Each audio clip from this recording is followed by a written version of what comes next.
Good.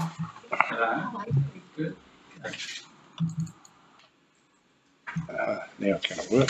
It's got out of bed. Well, good morning, councillors and staff. Due to COVID restrictions regarding gatherings and the need to comply with social distancing measures, Council wishes to advise that there are limits to the number of attendances in the public gallery. Federation Council wishes to advise members of the public gallery that council meetings will be recorded and will be available after each meeting on Council's website. All care will be taken to maintain the privacy of those in attendance. However, as a visitor in the public gallery, your presence may be recorded. By remaining in the public gallery, it is assumed your consent is given in the event of your image is broadcast. This includes any filming by television cameras if attendance is approved by the General Manager or Mayor. Item number 2, I would like to acknowledge the traditional custodians of the land which we meet today, the Bangarang people, and acknowledge the Aboriginal and Torres Strait Islander people who now reside in this area. I extend that respect to elders, past and present, of the Bangarang nations. I'll now call for apologies and applications for leave or absence by councillors. I have one apology, Councillor Whitechurch. Any further apologies? Would someone like to move those, please? Moved by Councillor Wales, seconded by Councillor Longley. All in favour? Aye. Against, carried. Confirmation of minutes. Would someone like to know this name? No minutes, sorry, extraordinary. Yeah. Disclosures of interest? Haven't received any. Excellent. Now we'll move on to item number 7, the General Manager's report.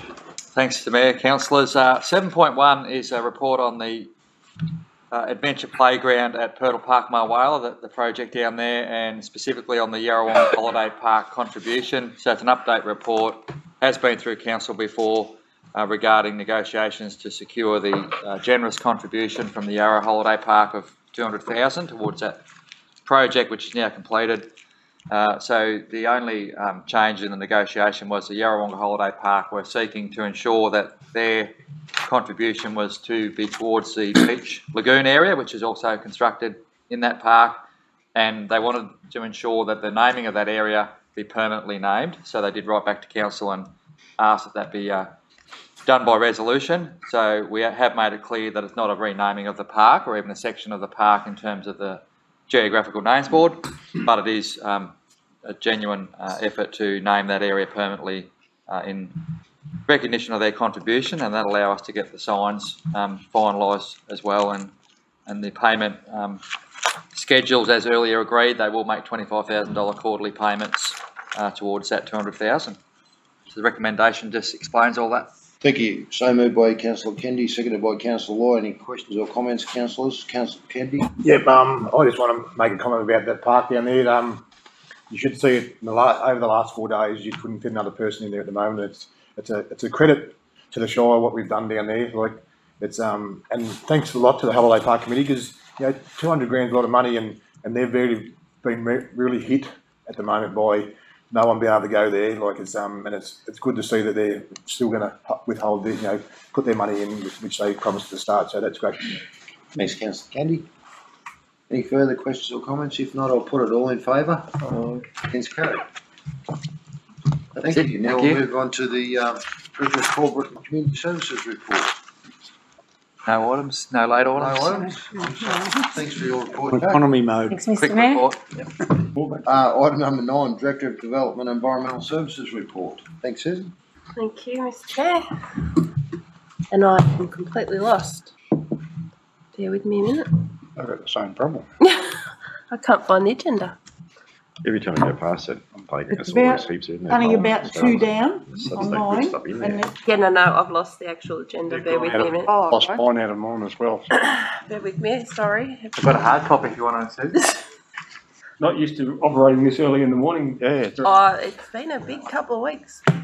It's your- Come back to the hard. Susan, do you want this one? Turn up the minute. I better run off that one. Yeah, Sorry. no worries. Sorry, everybody. All the time. You're allowed by mistake.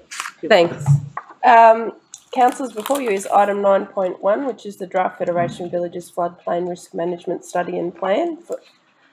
The recommendation is to put those plans out on exhibition. This has been a project long time in the making. It started with the former Urana Shire.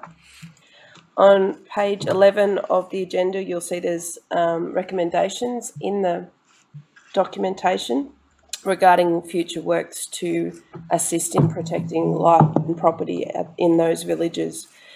So part of the exhibition process is to get community feedback on those future works. So it's recommended that it goes out on exhibition for an extended period of time and that hard copies are made available in each of the villages, and that the community representatives that have been on the panel, on the committee, are involved in that exhibition and available to speak to the public. Happy to take any questions. Thank you. So moved by Councillor Law, seconded by Councillor Thomas. Any questions or comments, councillors? Councillor Thomas.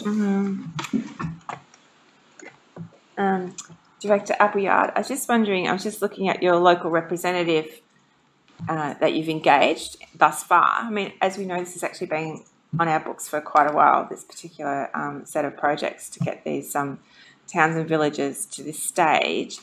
Have you been in contact with those local representatives to make sure they're still engaged in the process? So they've all been involved with the Floodplain Risk Management Committee. We had a meeting last Monday. Oh, good. And they've all seen the draft documents. They will all get a chance to review it before it goes out on community consultation. And just a more opportunistic suggestion, I just noticed that you had the 5 avenues to get it out and about to our community. I just wondered whether you could also probably send it to the Section 355 committees in those communities. It might be just a great way to get it out there in such a short time frame, because it's been such a drawn out process.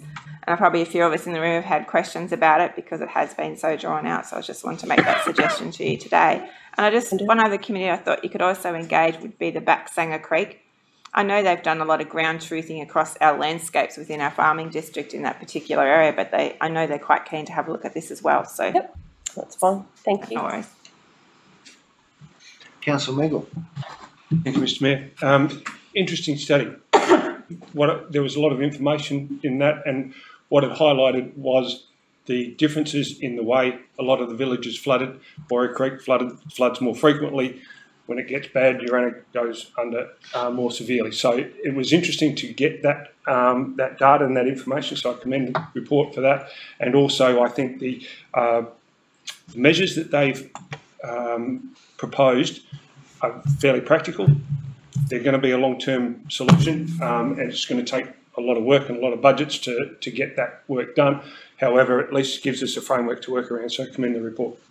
Thank you, Councillor Meagle. And I'll probably, at this stage, I'd like to thank Susan for the work she's done. You'd probably realise this has been a long, outstanding issue. It started off in the whole Urana Shire days, and through different reasons, and one of our consultants passed away in the process.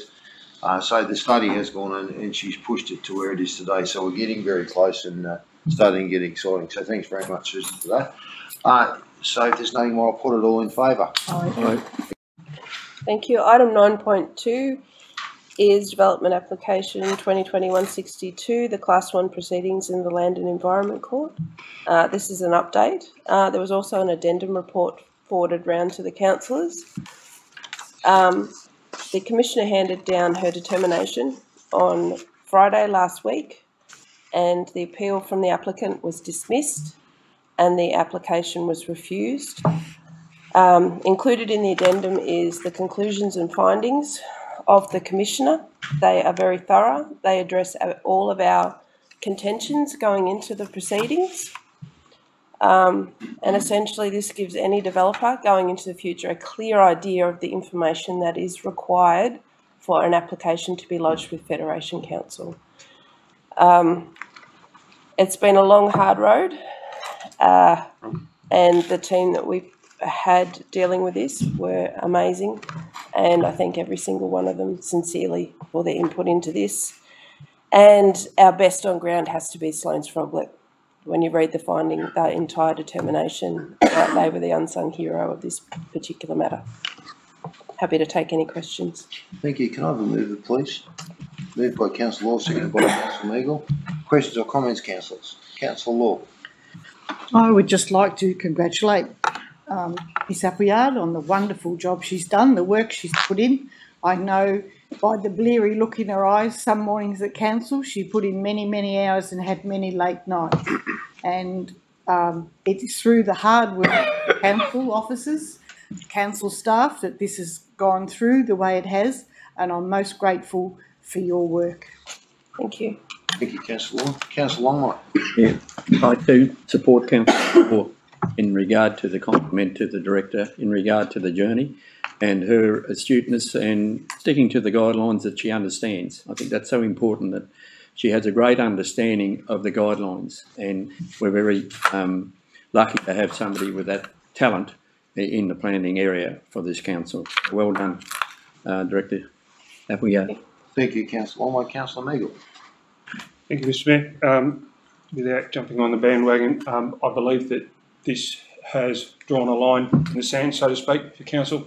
It has set a standard that we as a council that protects council going forward and the ratepayers going forward in terms of future costs. And this was the whole point of the exercise. It wasn't the development, it was what it was going to cost and what it was going to cost council and the ratepayers going forward. So congratulations for holding your nerve, for for drawing a line in the sand of what council will accept in terms of information to allow development to go through. So once again, congratulations, Mr Appleyard, well done, and to council for sticking the journey. Thank you. Thank you. And I'd also like to congratulate Susan and team. They have done an amazing job, absolutely amazing. They've kept us informed very well right throughout the whole process. I don't want to take any credit away. So on a different subject, I also want to congratulate you councillors as well. Right through this process, we've been given good information from Director as to what we say publicly and what we say in any forums, which was basically nothing, to protect council and our staff from their directions they are taking. But right through the process, we've been totally criticised by a community group.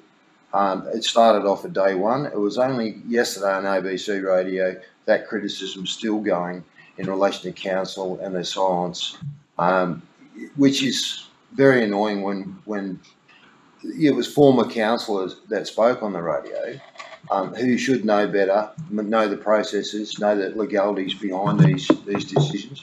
We've been there to protect the community. We've had great leadership, and the end result was a win for that council staff have brought forward to the council. So I give them the credit, and councillors for their due diligence during the process. And just to clear the air on that one too, I received a text on the weekend by the same member of this foundation member of this committee, which I need to clear it because it is addressed to dear councillors. Dear councillors, how can it be that Andrew Mott could request the Mayor alone to be involved in discussions about the voluntary proposed planning agreement as requested on page 37 of the council agreement? Well, we'll start with that one, sir. The reason the Mayor, there's no decision being made. That will be a council decision. That will be a decision that we'll get legal advice on. So there's no decision made at all as to the Mayor going to speak, be part of this conversation. And that could be a number of councillors involved with that. But I will say it's not out of sync. I stood up in front of a couple hundred people at the swimming pool debate representing you councillors. That's what I do. That's my job. I did it with Cleanaway in Howlong. Negotiated with Cleanaway. That's my job. That's what I do. So anything that I'm asked by the council and their decision to do, I've done. So that's consistent with what we do on council. Further on, it says, page 37 of the council assessment report. Surely, if the elected representatives are to be involved,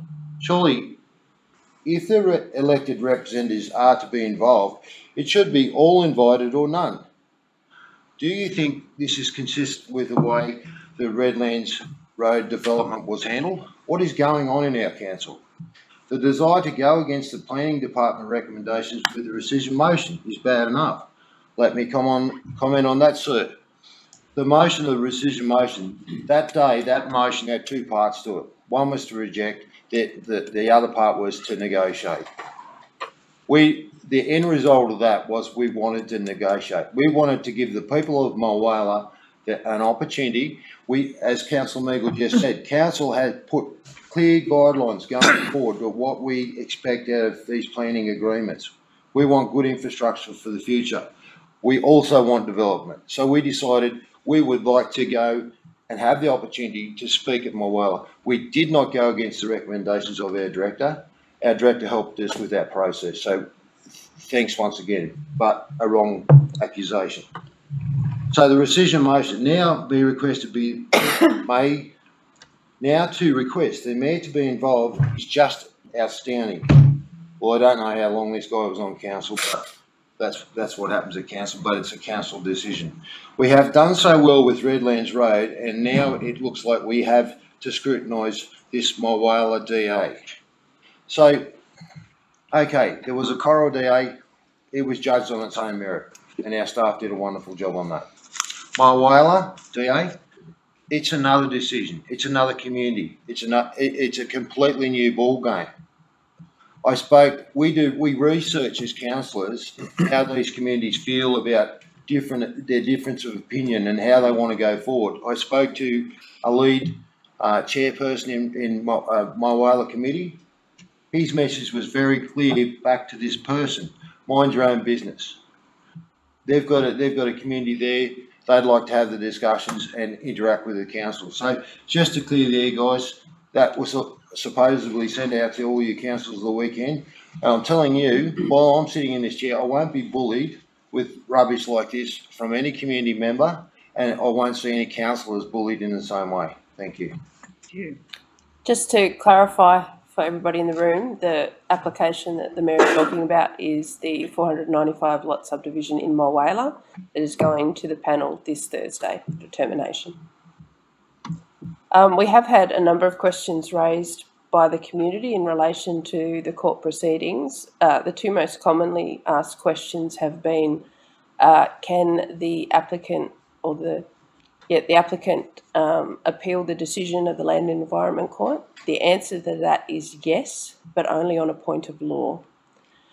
The second question that we've been asked is, can the developer lodge a new development application? And the answer to that is yes, they can. However, we have to take the determination of the Commissioner into account when that application is lodged. We will expect one to come in. How quickly it'll come in is probably the question. However, given the determination of the Commissioner, they've got a fair bit of work and a significant study to do. So we're probably, I'd estimate it'll be between 12 and 18 months before we would see that application.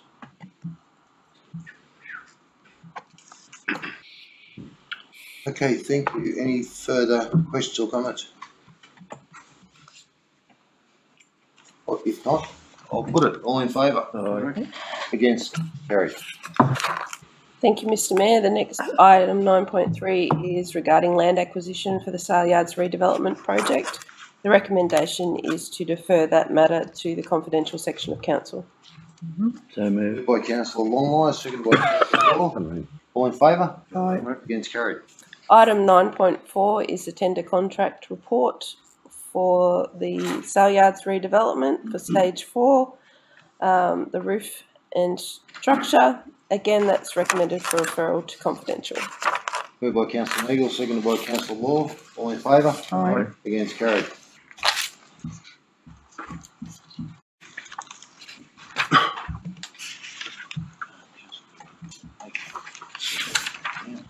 Okay, we'll move on to item number 10, Director of Engineering Services report. Thank you, Steve. Thank you, Mr Mayor. Item 10.1 is the report on the local road capital infrastructure program, Route 3 or Phase 3 as they call it. Since I wrote this, they have, well, sorry, no, I have included in there. They were proposing that applications be submitted to the government on the 1st of January next year. They've now brought that forward to the 20th of October, which will allow us time to get these applications in prior to Christmas. And I have listed down what we believe will be the program. I did in item 11, you'll see, and I know Councillor Thomas didn't, I must apologise for not getting back to you yesterday, but we did discuss this at the workshop the other day. Just the amount of money I had in there for council building maintenance, including the contribution to South Corridor Lions project. That's a project that's been sitting there for quite some time, where the Lions Club had some money to redo a shelter over a barbecue area there, and it asked council to match the money. So the idea of this will be, and we were talking a figure of 20-odd thousand. I'm just getting our people to follow up on a revised estimate, and the way price of steel and timber and everything else is going, it might be 30 or 40,000 now. I don't know, but yeah, we're just following up on a revised quote. But I just put that notation there to indicate that we could probably use some of that 100,000 to fund that project and get another one off our books. So. Thank you. Seconded by Councillor Longmire, seconded by Councillor Thomas. Questions or comments? Councillor Thomas. No, you're right. Councillor Thomas. Just a couple of clarification questions.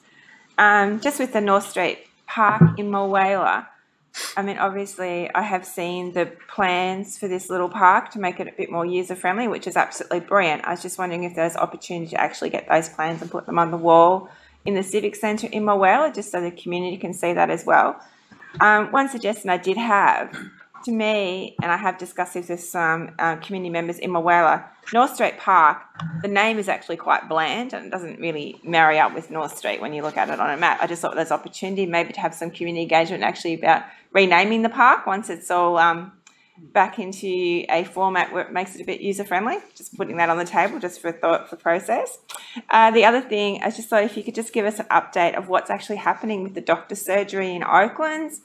I had the privilege to be at a community meeting in Oaklands last week, and there were some questions about what's happening with the doctor's surgery. So maybe you need to probably do a bit of communication out in that area just to bring everyone up to speed about where we're at and what we need to do to finish that particular project so they can actually have some medical services in Oaklands.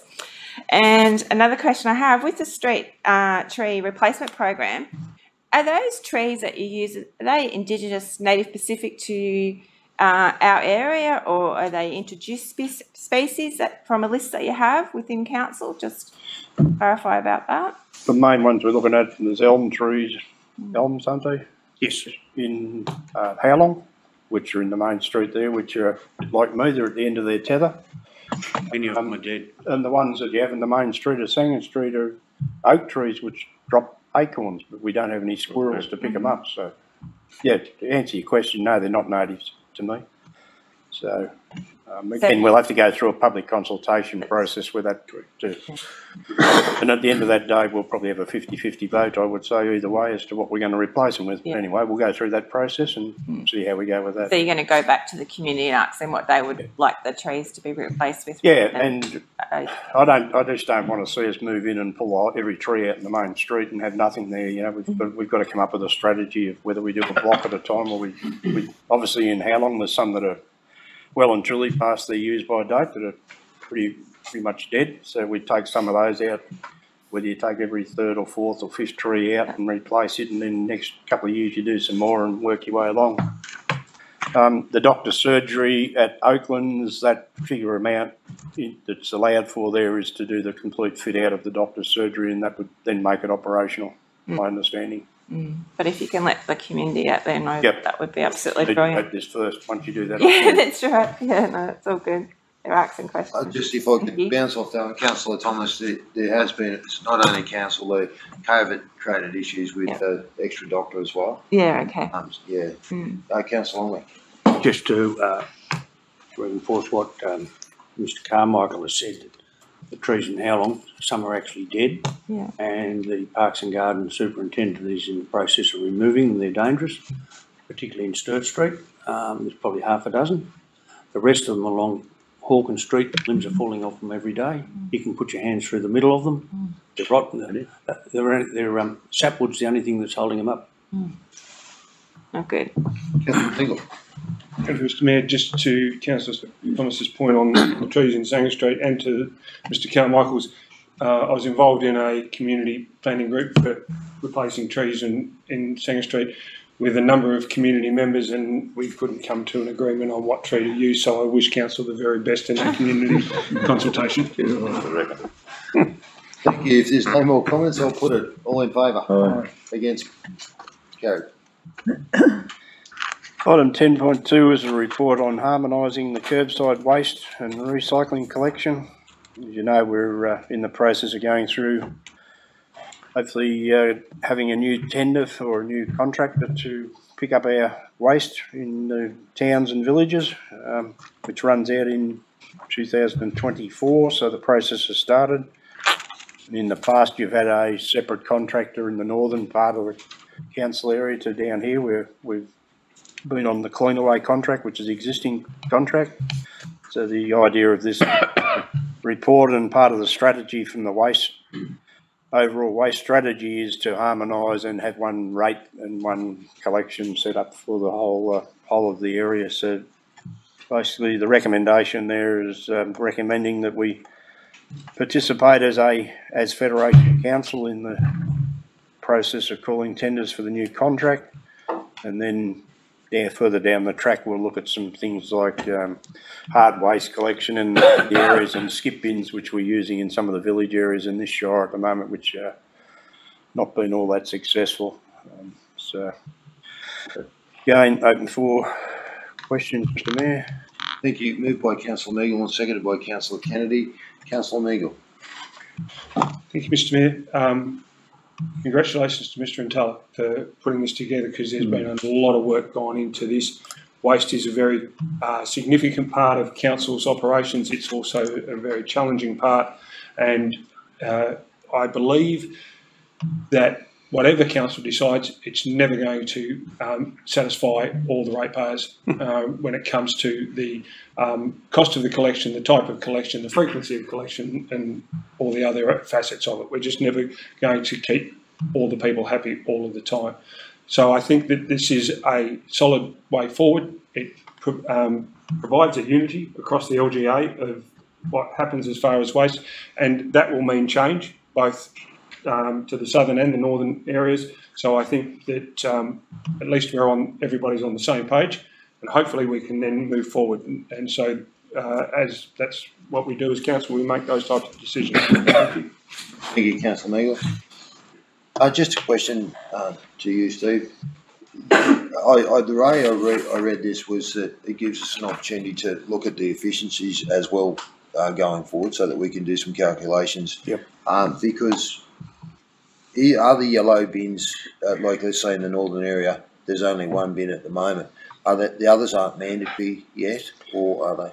They're not yet, but it was interesting. Victoria have introduced a 4-bin system for every local government area in Victoria. So I think we've got to be realistic. It's been mandated that by 2030 it will be in. Yeah. And I would think that it'll probably come in sooner than later, the way the waste situation is going at the moment. So.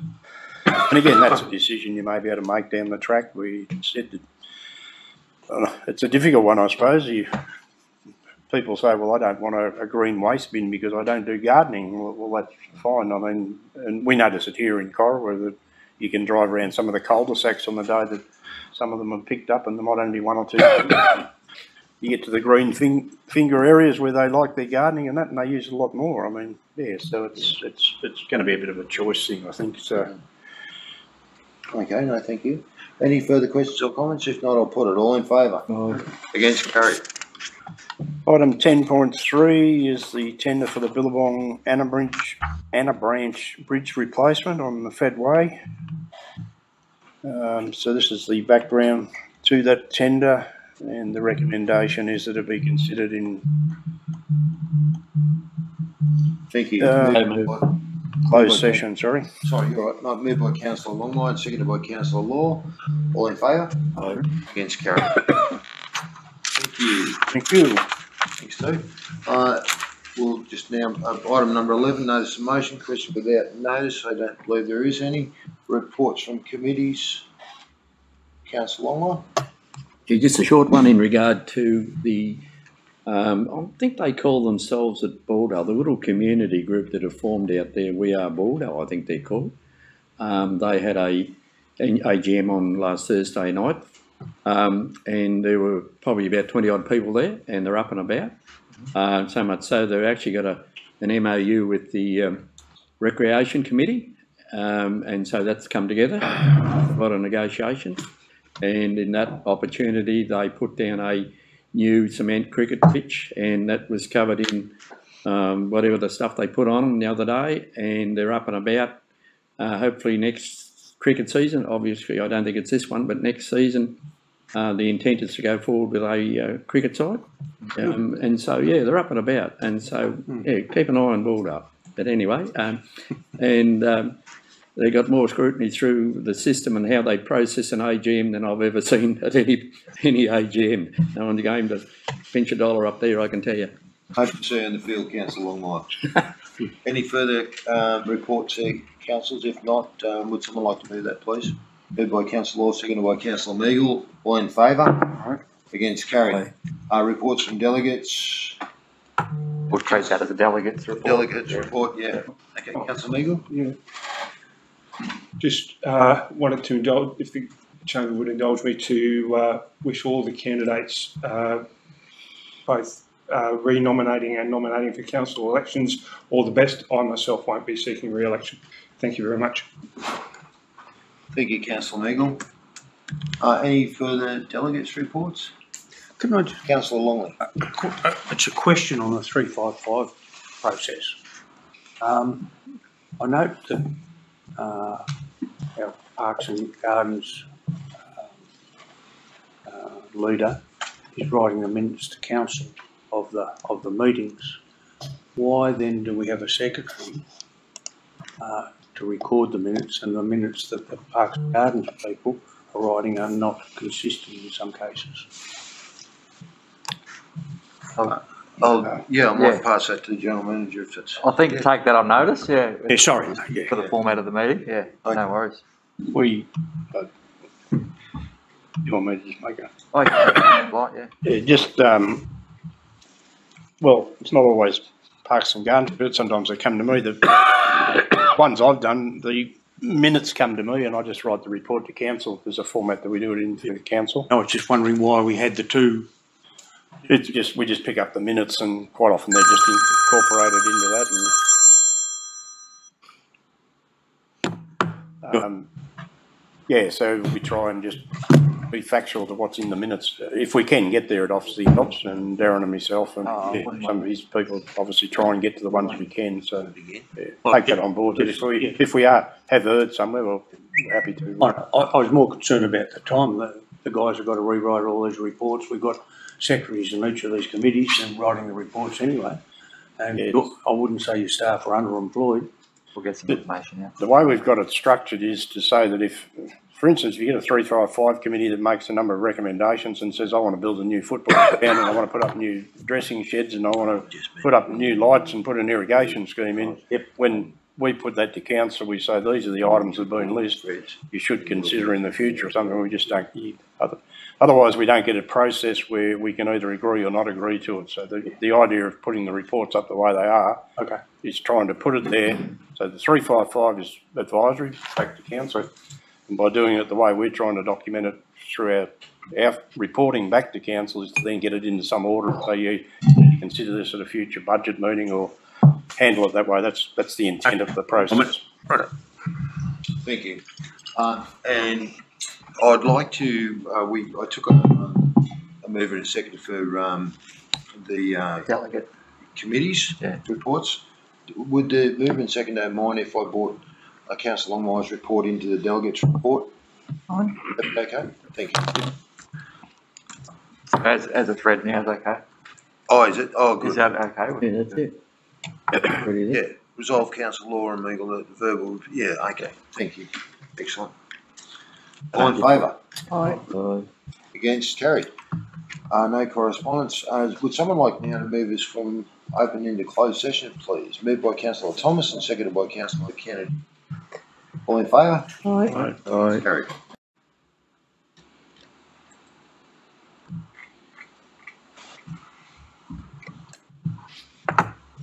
Okay, thank you, councillors. Just reporting back to the business in closed council. The first one was 9.3 land acquisition for Sayar's redevelopment project. It was resolved that council note their land acquisition of the Coral Sayar's redevelopment project report. Point number 2, that council approve the purchase of the land to council's insurer, review the contracts to ensure council has not waived its insured rights. And point 3, any land acquired be defined as operational under land under Section 31 of the Local Government Act. And point 4, that the subject of the conditions in point 2 being satisfactory met, council endorse the use of the common seal on the contracts of sale being for lot DP 1037767 being part of 91 Armand Lane, Corowa, New South Wales 26464 for 205,000 ex-GST, and lot DP 1037667 107 Armand Lane, Corowa, New South Wales 2646 for $415,000 ex-GST. 9.4 tender evaluation report on Kerbside stage 4 roof and structure. It was resolved that council accepts a revised tender dated 28th of October 21 from MKN Constructions for the contract number 2021.162 Coral Sayar's redevelopment stage 4 Sayar's roof and structure for the lump sum of 5354855 including GST 4868050 exclusive of GST, and the council authorises general manager to sign a contract on its behalf with the successful tenderer. 2.3 is it was resolved that the council accept the tender from Murray Construction for the construction of the Billabong Creek and a branch bridge replacement contract 2021.165 for the lump sum of 1466250 excluding GST, and the council authorises the general manager to sign a contract on its behalf with the successful tenderer. Thank you, councillors and staff. That concludes our meeting. Thank you very much.